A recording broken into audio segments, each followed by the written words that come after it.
Bana, hatimaye kocha Arne Slot ameondoka ndani ya klabu ya Liverpool, na hii ni baada ya makubaliano ya pande zote mbili, Liverpool na kocha Arne Slot.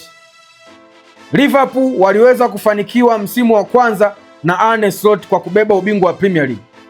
Hiyo heshima aliyowapa mashabiki wa Liverpool, lakini mafanikio aliyoyapata mwenyewe Arne Slot msimu wake wa kwanza na Liverpool hayaji kuja kupotea. Ni vigumu sana kufanikiwa kwenye msimu wako wa kwanza, hasa kwenye ligi ngumu kama EPL. Jamaa aliweza kudeliver msimu wake wa kwanza. Msimu wa pili tumeona rangi yake halisi. Liverpool ilikuwa mbovu sana chini ya Arne Slot. Mashabiki wamelia sana kutaka jamaa timuliwe. This time kilio cha mashabiki kimesikilizwa na kocha amesikiliza, ameamua kusepa.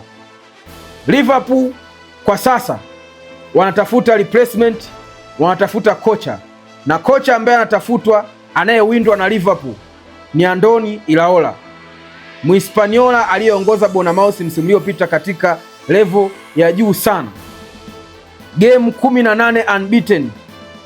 Moja kati ya makocha ambao walifanya kazi nzuri sana msimu uliopita, ndiye anataja kwenda kuwa replacement pale ya Arne Slot pale Liverpool.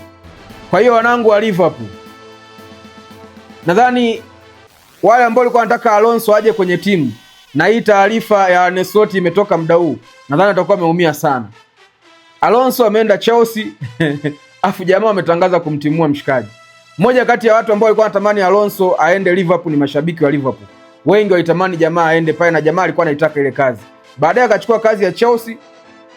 Baada ya kuchukua kazi ya Chelsea, huku kocha Arne Slot ametimuliwa, washikaji wamebaki na option nyingine, Andoni Iraola. Nadhani hii itakuwa imewavuruga sana mashabiki wa Liverpool. Otherwise, niambie maoni yako kuhusu hii. Umeifurahia au ni aje? Na Andoni Iraola unamuonaje ndani ya klabu ya Liverpool? Binafsi naona atafanya vizuri sana. Ni moja kati ya makocha ambao wana utulivu wa akili, lakini mpira wanaocheza ni mzuri sana.